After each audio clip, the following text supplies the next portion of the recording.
Batay sa ulat ng Albay Police Provision Office, nakaparada sa palusog na bahagi ng kalsada sa labas ng simbahan ang patrol car sa ibaba ng Kawa-Kawa Hill sa barangay Tuburan, Ligao City na makiusap na makitakay ang dalawang senior citizens at dalawang bata.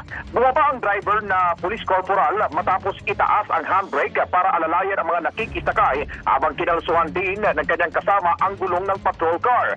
Pero makalipas sa ilang sandali, biglang dumaos-dos ang sasakyan sa matarik na kalsada.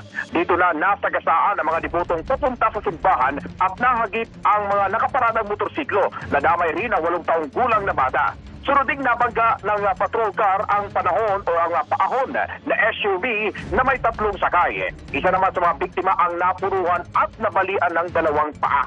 Pansamantalang pinalaya ang driver na pulis, tumanggi munang magsampa ng reklamo ang mga biktima. Pero inirekomenda ng pulisya na kasuhan ang kanilang kabaro ng reckless imprudence resulting in multiple physical injuries and damage to property and destruction of government property. Samantala, magpapaabot ng tulong ang PNP sa mga biktima. Yan ang balitang kumpirmado, sigurado para sa DZMM.